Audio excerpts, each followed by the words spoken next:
gwe yasoma oluzungu e Kampala omuvubuka oba oli mukazi oba oli muwala oba oli mulenzi tekimataliyo naye wuliriza website eno ogiraba osobola okugendako nekuyigiriza okukanika almost every gadget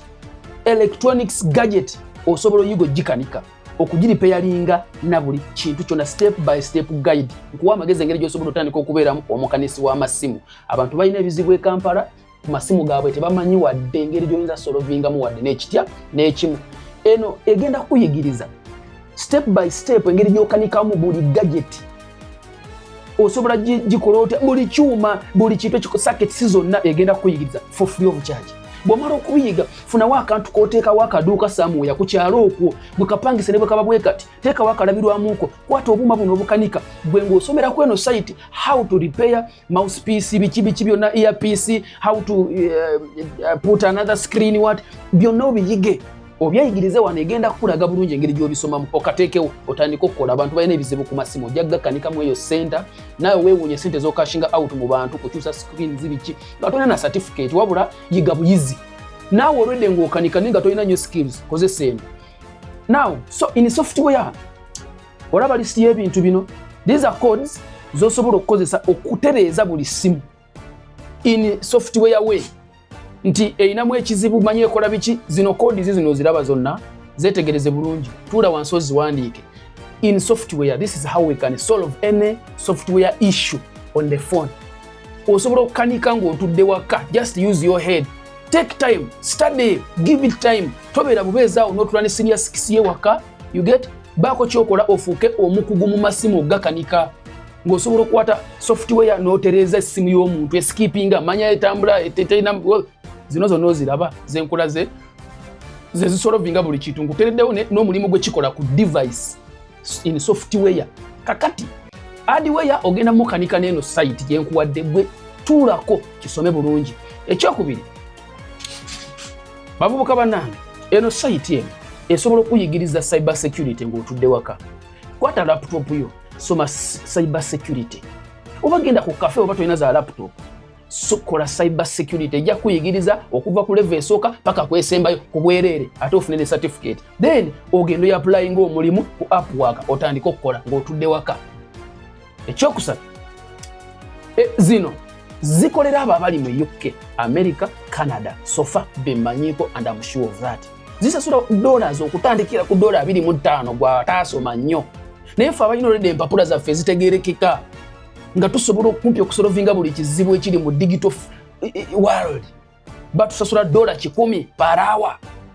ompulira kyenkugamba muve kuba n'aboogera omutamanyi kukyusa profile picture ye akunnyonnyola mbu tekisoboka akolera $10 omuntu atalina wadde kyamanyi akomentinga akunnyonnyola do this genda okole research you have a phone get your phone go on ChatGPT gibuuze nti actually Google mmanyi ChatGPT mmanyi Gemini yemmanyi gibuuze nti Steven bye yasomesezaako gye ebiri bituufu bisasula abantu mu America mu Canada $10 nti bwe kugamba nti nedda then manya nti ki oli wagamba ekintu ekiri mu software internet kinoonyerezeeko things are existing okute smartphone kuondabira ne tomanyi wadde ogikozesa mutwe mukalu for 40 years gy'oyina stupid ate mugenda mu comment section mu discouraging abavubuka wama bw'oba oyina omuntu mu America mugambe kojja nyamba onkeberere zino site epi yabyogeddeko bituufu bwe biba bituufu n'abikebera jja bikebera bituufu olidde agulewo account akola assessment nga ye bw'amaliza assessment akuweereze logins oteekemu otandika okukolera ewaka nga bamusasula akuwe sente $10 per hour bw'oba tolina mpapula bulungi soma ku zino site zenkuweza okusoma. Number 2 mwabagala zi blueprint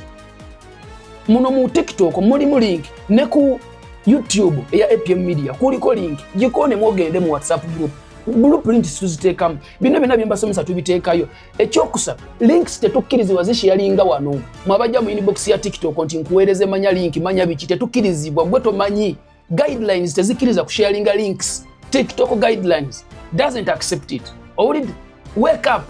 ekirala ekintu ese namba yange wano mu bio so that you don't fill my inbox of TikTok use this number contact me on WhatsApp for free of charge. I will not charge anybody to reach out to me. Just give me time. Bosindi kama zine sekunda mulero nja kutuukako nja kuddamu. Ekisinga copying eno link eri wano mu bio eya WhatsApp group ginyigemu gicopying ogitwale mu WhatsApp okone mo joininge bo joininga blueprints baziteeka mu ba admin buli kadde ebintu ebisinga bina tubiteeka mu muli. Very simple. Be serious. Don't waste time, my brother, my sister. Wasoma oli awo tudere bipapula weewaana nayite makerere okola ki. Abamu namwe muli bulayi temuyina byakola bye mukola tebibamala. Work at home. Ensi yakyuka, ensi yafuuka digital mwe muddawo muteekemu ssente mubonabona manya mu butiti ng'ogenda kukola. Create office at home. Kola office ewaka, kwata laptop yo computer zo, make money. Share this video. Tojiyitako nga togirayikinze kyabugwagwa.